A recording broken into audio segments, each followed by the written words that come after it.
আসসালামু আলাইকুম। এখন দেখবেন সংবাদ শিরোনাম। বিএনপি চেয়ারপারসন খালেদা জিয়ার স্বাস্থ্যের খবর নিতে রাতে হাসপাতালে কর্মী সমর্থকদের ভিড়, ছুটে যান আইন উপদেষ্টাও। অবস্থা সংকটময় জানিয়ে দোয়া চাইলেন নেতারা। বিশেষজ্ঞদের পরামর্শে সংস্কার হবে ঢাকা বিশ্ববিদ্যালয়ের ঝুঁকিপূর্ণ ভবন। ছুটির দিনগুলো কতটা কাজে আসছে তা নিয়ে প্রশ্ন। ঢাকা মেডিকেল কলেজে নতুন ভবনের দাবি। বনানীর এফআর টাওয়ারে অগ্নিকাণ্ডের সময় আলোচিত শিশু নাইম আবারও আলোচনায়। করাইল বস্তির আগুনে এবার পুড়ল তার নিজের ঘর, দিন কাটছে খোলা আকাশের নিচে। চালের বাজারে ব্র্যান্ড এখন বড় ফ্যাক্টর। খুচরা ব্যবসায়ীদের অভিযোগ, দাম বাড়ার নেপথ্যে কর্পোরেট প্রতিষ্ঠান। তুমুল প্রতিযোগিতায় সিন্ডিকেট সম্ভব নয় বলছে কোম্পানি। ব্রাহ্মণবাড়িয়ায় আশঙ্কাজনক হারে বাড়ছে অবৈধ অস্ত্রের ব্যবহার। সীমান্তে পথে ঢুকছে দাবি র্যাব পুলিশের, অস্বীকার বিজিবির। আইরিশদের বিপক্ষে আজ বাংলাদেশের সিরিজ বাঁচানোর মিশন। ব্যাটিং সহায়ক পিচে হবে দ্বিতীয় টি-20। টাইগার একাদশে আসতে পারে একাধিক পরিবর্তন। আসসালামু আলাইকুম। এতক্ষণ দেখছিলেন সংবাদ শিরোনাম, এখন দেখবেন বিস্তারিত। হাসপাতালে চিকিৎসকদের নিবিড় পর্যবেক্ষণে রয়েছেন বিএনপি চেয়ারপারসন খালেদা জিয়া। দলটির নেতা মির্জা আব্বাস জানান, চেয়ারপারসনের শারীরিক অবস্থা স্থিতিশীল নয়, তবে এখনও নেতাকর্মীদের চিনতে পারছেন তিনি। খালেদা জিয়ার স্বাস্থ্যের অগ্রগতি সম্পর্কে খোঁজ খবর রাখছেন প্রধান উপদেষ্টা। নির্দেশ দিয়েছেন সব ধরনের চিকিৎসা সেবা নিশ্চিত করতে। আতঙ্ক না ছড়িয়ে দলীয় প্রধানের জন্য দোয়ার আহ্বান বিএনপি নেতাকর্মীদের। মেডিকেল বোর্ডের তত্ত্বাবধানে সিসিইউতে দেশি বিদেশি বিশেষজ্ঞ চিকিৎসকদের ধারাবাহিক নিবিড় পর্যবেক্ষণে চলছে বিএনপি চেয়ারপারসন খালেদা জিয়ার চিকিৎসা। নানা রোগে আক্রান্ত প্রায় ৮০ বছর বয়সী খালেদা জিয়া ২৩ নভেম্বর ফুসফুসে সংক্রমণ এবং হৃদযন্ত্রের সমস্যা নিয়ে আবারও হাসপাতালে ভর্তি হন। শুক্রবার সন্ধ্যায় খালেদা জিয়ার স্বাস্থ্যের উন্নতির জন্য দেশবাসীর কাছে দোয়া চেয়ে বিবৃতি দেন প্রধান উপদেষ্টা। এতে বলা হয়, খালেদা জিয়ার স্বাস্থ্যের অগ্রগতি সম্পর্কে খোঁজখবর রাখছেন তিনি এবং প্রয়োজনীয় সব চিকিৎসা সহায়তা নিশ্চিত করতে সংশ্লিষ্ট সবার প্রতি নির্দেশ দেওয়া হয়েছে। পরে এক বিবৃতিতে প্রধান উপদেষ্টার প্রতি কৃতজ্ঞতা প্রকাশ করেন বিএনপির ভারপ্রাপ্ত চেয়ারম্যান তারেক রহমান। শুক্রবার দিবাগত রাতে খালেদা জিয়ার শারীরিক অবস্থার খোঁজ নিতে আইন উপদেষ্টা ডক্টর আসিফ নজরুল এবং প্রধান উপদেষ্টার বিশেষ সহকারী মনির হায়দার হাসপাতালে যান। আসিফ নজরুল ফেসবুক পোস্টে জানান, শারীরিক অবস্থা ভালো নেই খালেদা জিয়ার। বিএনপি মহাসচিব মির্জা ফখরুল ইসলাম আলমগীর সহ দলের অন্যান্য শীর্ষ নেতাকর্মীরা উপস্থিত ছিলেন হাসপাতালে। বিএনপির স্থায়ী কমিটির সদস্যরা জানান, খালেদা জিয়ার শারীরিক অবস্থা স্থিতিশীল নয়, তবে এখনও জ্ঞান রয়েছে তার, চিনতে পারছেন নেতাকর্মীদের। প্রয়োজন আরও উন্নত চিকিৎসার। মেডিকেল বোর্ড খালেদা জিয়ার সর্বশেষ অবস্থা পর্যালোচনা করেছে এবং যা যা করা দরকার তার ব্যবস্থা গ্রহণ করছে। আতঙ্ক না ছড়িয়ে দোয়া করার আহ্বান দেশবাসীর প্রতি। পার্সোনালি মনে করতেছি যে এই মুহূর্তে উনি স্টেবল নন। আমরা দূরত্ব বজায় রেখে ওনার সঙ্গে কথা বলার চেষ্টা করেছি, কিন্তু উনি বোধহয় সিরিয়াসলি অথবা অন্য কোনো অবস্থা আছেন। তো উনি আমাদেরকে চিনতে পেরেছেন এবং আমরা সালাম দিয়েছি, তার রিপ্লাইও দিয়েছেন। দেশি বিদেশি ডাক্তারের তত্ত্বাবধানে একটা নিবিড় পর্যবেক্ষণে আছেন। আমরা যেন আতঙ্কিত না হই। দেশবাসীর কাছে একটাই দোয়া, আপনারা দোয়া করবেন, তার সুস্থতা কামনা করবেন।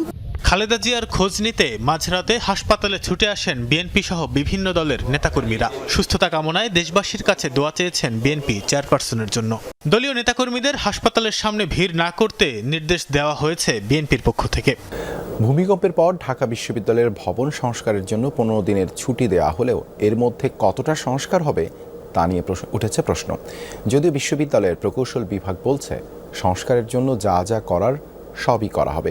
ঝুঁকিপূর্ণ ভবনগুলো সুরক্ষিত করতে বিশেষজ্ঞদের পরামর্শ নেওয়া হবে বলেও জানান সংস্কারে গঠিত কমিটির একজন সদস্য। নিরাপদ ক্যাম্পাসের দাবি সাধারণ শিক্ষার্থীদের। ঢাকা বিশ্ববিদ্যালয়ের অর্ধেকেরও বেশি ভবন পুরনো, কোনোটির বয়স 100 বছর।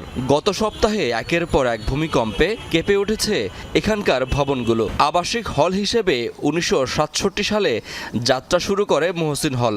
হলটিতে কয়েক হাজার শিক্ষার্থী থাকেন। গত সপ্তাহের ভূমিকম্পের পর হলটিতে গিয়ে দেখা গেল চলছে সংস্কার কার্যক্রম।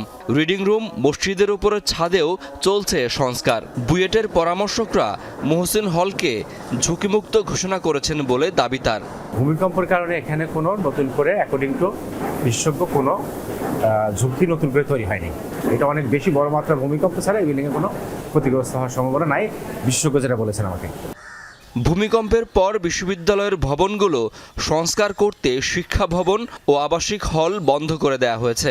জরুরি প্রয়োজনে এখনও যারা রয়ে গেছেন তারা বলছেন একের পর এক ভূমিকম্পে এখনও আতঙ্কিত তারা। রিস্ক আছে কিনা সেটা আমরা বিশেষজ্ঞ দিয়ে পরীক্ষা করাচ্ছি, প্রত্যেকটা হল পর্যায়ক্রমে করা হবে। তাড়াহুড়া করে কাজগুলো চেষ্টা করছি, 15 দিনের মধ্যে আমরা করতে পারবো বলে এক্স্যাক্টলি মনে করছি না, তবে আমরা চেষ্টা করছি যাতে শিক্ষার্থীদের বাস যেখানে থাকছে মানে ওদের বসবাসের রুমগুলো সেইগুলো যদি শেষ করা যায়। ভূমিকম্পে ঢাকা মেডিকেল কলেজের অনেক ভবনেই দেখা দিয়েছে ফাটল, বিশেষ করে শহীদ ডাক্তার ফজলে রাব্বি হলের নানা স্থানে ফাটলের পাশাপাশি ভেঙেও পড়েছে। কয়েক বছর আগেই এখানে একটি ভবন ঝুঁকিপূর্ণ বিবেচনায় পরিত্যক্ত ঘোষণা করা হয়েছে, বাকিগুলোর অবস্থাও তথৈবচ। ম্যাক্সিমাম রুমে নতুন নতুন ফাটল দেখা দিচ্ছে এবং সেগুলো অনেক বড় ফাটল, যেগুলো দেখলেই মনের ভিতরে আতঙ্ক সৃষ্টি হওয়ারই কথা। 30-37 ঘন্টার মধ্যে পরপর 4-5টা ভূমিকম্প যখন হয় তখন আপনি খুব স্বাভাবিকভাবেই ভালো থাকতে পারবেন না। ঢাকা মেডিকেল কলেজের নতুন ভবনের দাবি শিক্ষার্থীদের বহুদিনের। অন্যের ঘরের আগুন নেভাতে ঝাঁপিয়ে পড়েছিল যে শিশু, তারই মাথা গোজার ঠাঁই কেড়ে নিল লেলিহান শিখা। 2019 সালে রাজধানীর বনানীর FR টাওয়ারের আগুন নেভানোর সময় পাইপের উপর বসে থাকা শিশু নাইম আলোচনায় এসেছিলেন। 6 বছর পর করাইল বস্তির বাসিন্দা সেই কিশোর নাইমের জায়গা হয়েছে খোলা আকাশের নিচে। বনানীর FR টাওয়ারের ভয়াবহ আগুনের পর সেদিন পোস্টার বয় বনে গিয়েছিলেন শিশু নাইম। ফায়ার সার্ভিসের পাইপের লিকেজ ঠেকাতে সেদিন প্রাণপণে চেষ্টা ছিল তার। 6 বছর পর নিজের ঘরেই সে আগুনের হানা, যা তাকে মনে করিয়ে দেয় পুরনো স্মৃতি। ওখানে দেখতেছি যে হাজারো মানুষ থেকে আগুন পড়তেছে, আগুন আর হচ্ছে যে কাজ ভেঙে পড়তেছে।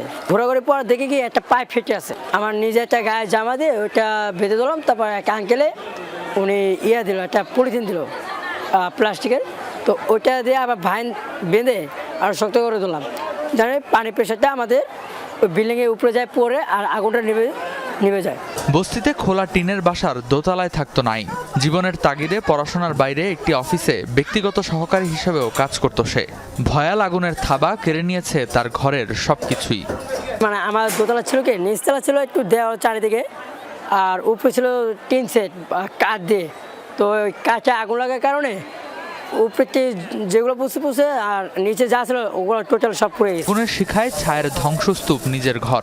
নাইমের আক্ষেপ, ফায়ার সার্ভিসের পানির লাইন পৌঁছেনি তার ঘর পর্যন্ত। তাই নিজেই এখন আগুন নির্বাপনে করতে চান জুনিয়র ফায়ার ফাইটার টিম। আমাদের যে অগ্নি দুর্যোগ বা মোকাবেলা করতে অনেক সমস্যা হয়, এই এরিয়ার ভিতরে যেটুক জায়গা এখানে ফায়ার সার্ভিসে গাড়ি ঢুকতে পারবে না, ফায়ার সার্ভিসে আসাও মুশকিল হয়ে যায়। আমরা একটা জুনিয়র ফায়ার ফাইটার টিম একটা তৈরি করবো, যেটা আমার পক্ষ থেকে তৈরি হবে। তো এটা হচ্ছে কি, এটা শুধু সারা করে না এবং কি ঢাকার আশপাশে না, পুরো 64 জেলায় এই জিনিসটা আমি করতে চাই। নাইমের দাবি শুধু সাহায্য নয়, এমন পুনর্বাসন যেখানে আবারও পূর্বে না নাইমদের স্বপ্ন।